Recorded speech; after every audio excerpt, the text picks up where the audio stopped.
Hey everybody, it's Mike DeShazer here in Seoul, South Korea at ProofSuite, and today we're going to talk about how to simulate DeFi transactions on the Ethereum mainnet. So in previous videos, you might have followed along as we perform various kind of arbitrage trades and leveraged Orfeed or other platforms to perform swaps on Uniswap, Kyber, Bancor, etc. But now we're going to take a look at how to actually simulate those kinds of transactions without actually spending really large sums of money on Ethereum gas. If you look at some of the previous videos, gas prices at that time were, maybe $1, $2 for a whole transaction. And today it can be upwards of $10 or $20 for the same kinds of transactions, depending on the traffic on the Ethereum blockchain. So to save money, we're going to look at how to use Truffle to test smart contracts, as well as how to use Truffle Team's mainnet fork solution in order to actually simulate what will happen. We'll also talk about tools that might be coming down the pipeline from other platforms that might be really interesting, but we'll focus on things that are available today and that work now. All right, let's sit down and take a look.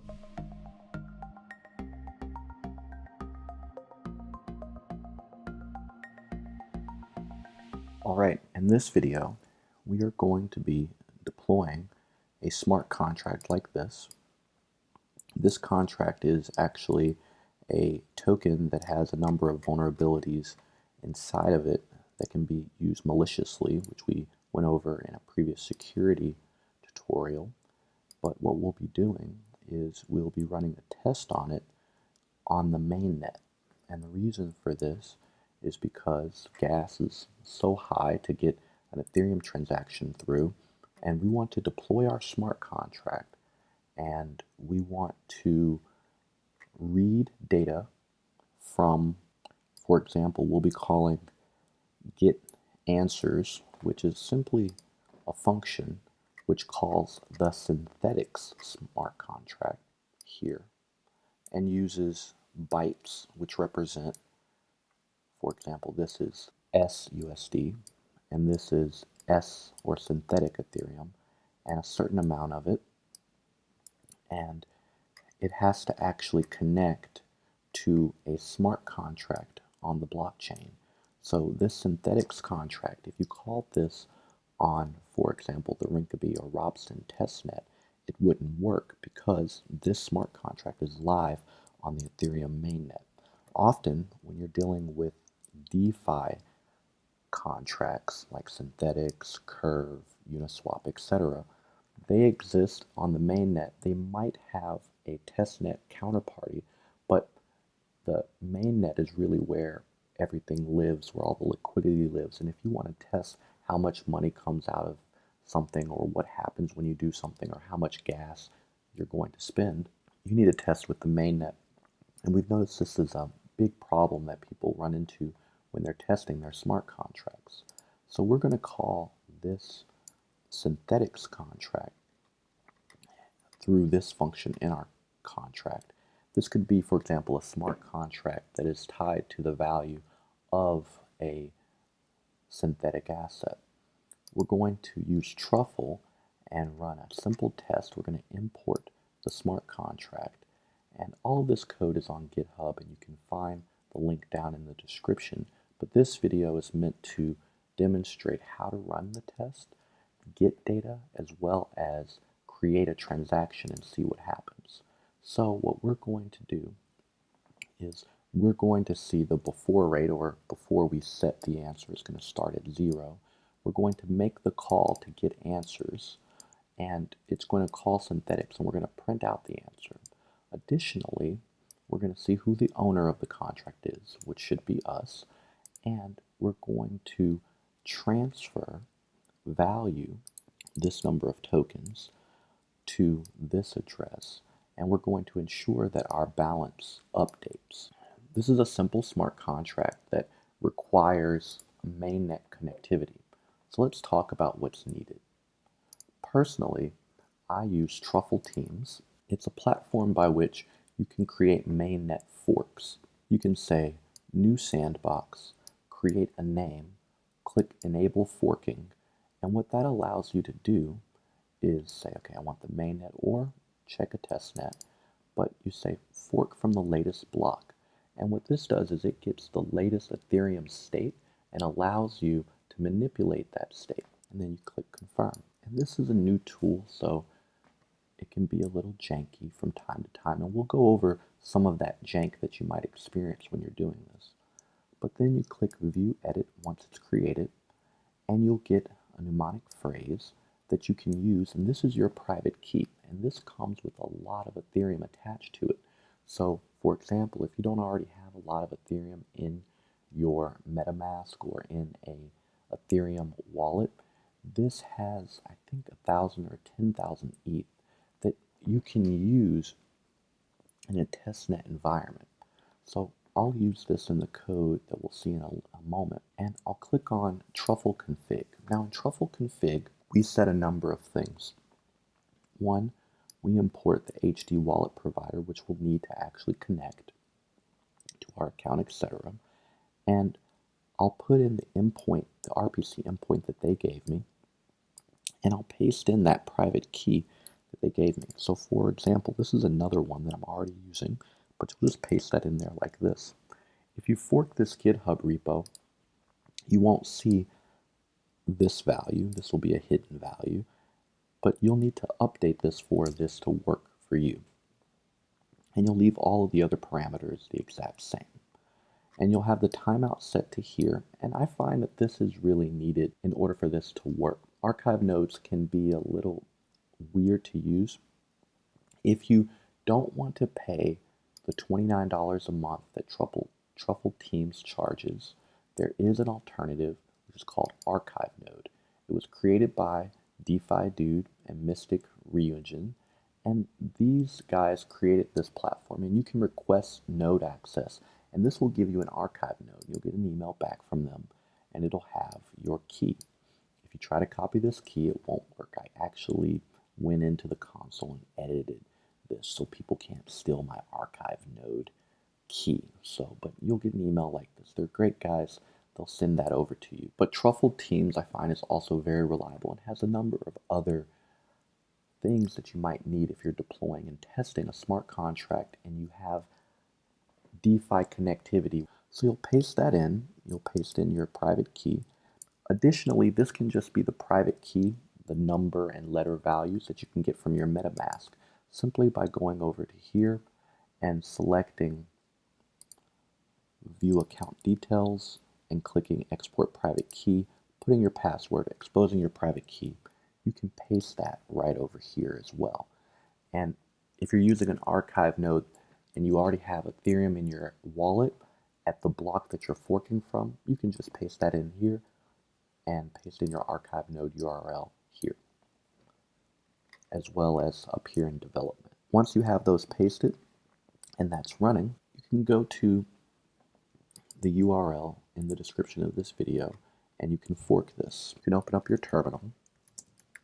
I like to put everything in my apps folder. You can do a git clone and then push enter. And you can create a fork of this. The next thing you'll need to do is you'll cd into the directory and you'll do an npm install. And this will install the HD wallet and everything from the package JSON that you'll need. So this will take maybe a minute or so, and you'll get everything, and then you'll be able to run the following. So once you get a success from your npm install, you can then go over and run truffle test. When you click truffle test, it'll connect over into here, and it'll use your private key and your provider. You'll see it compile, so it should look something like this, and then it'll begin to run the tests that you have here. So let's go over what we're doing. We're simply setting our contract. Now, let's say you don't exactly know what your ABI looks like, and you want to run this with a different contract. You can go over to Remix. I'll click on example.sol. This is an example smart contract that just has a bunch of functions in it. What I can do here is I can click over here, and then You can compile the contract, and once it's compiled, you can grab that ABI just by clicking this, and it'll copy it to your clipboard. From there, you can take it and you can paste it in here, right, just like that. So either way, if you have your own smart contract that you're going to test, you just paste in the ABI right here. You can describe using text exactly what you're testing, and you say can get the exchange rate from synthetics, for example. Then here, I just have a few variables that I'm setting that I'm going to use later. I want to know the answer to my question, what is the exchange rate between SUSD and ETH? What is the before balance and what is the after balance? So here, we're just getting the address of the smart contract because you might need that, and I use that as example code here. The before rate answer will be 0, and then you're running this to see what it says after. From there, you can get your after call rate. You have your answer here. And what this should do is give you the rate. So for example, what I have console.logged here, before rate is 0, my contract address is here, my after call rate, which we call here, is 439. That is the rate between USD to ETH. Typically we do F to USD and you think of the dollar price, $400 or $300. But this is the opposite. So that's correct, 439. $1 is worth 0.00 something 439.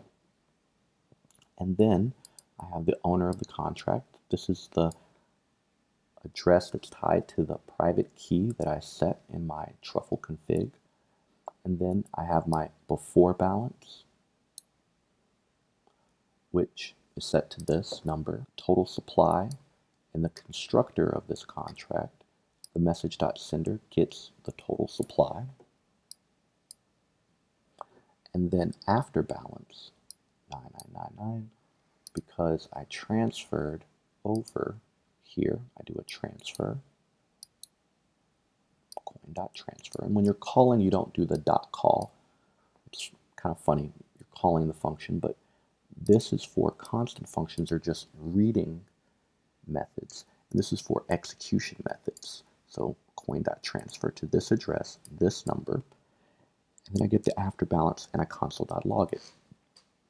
So now what you might want to do is you could kind of go in here, go to Trojan Coin, and you can set whatever synthetics or Curve or whatever platforms. You can check out your yield farming strategy and put in all the different smart contracts and take some of the information that you might have gained from previous tutorials on how to do a flash loan, etc., and see the exact amount that you get in and out, read from the contracts, execute on those contracts, see what your balance is before and after, and there you go. It's as simple as that. Now, occasionally,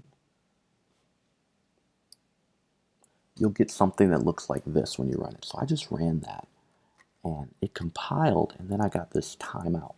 That's just the nature of archive nodes. They're weird to deal with. So a lot of times you might need to run this 3 or 4 times in order to actually get it to work. And if you use archive nodes, or if you use Ganache, fork chains, etc., it can take minutes in order to get your data back. So this is a kind of runs slow, and there are some solutions that are working on this, for example, God Mode, and a few other platforms that are trying to address this problem, like Tenderly and others. But right now, this is kind of what we have, and this is very early, but if you're trying to do DeFi composability and you want to test transactions, this, I find, at least for me, is a great way to do it. You'll run truffle test a few times when you're not getting a network timeout.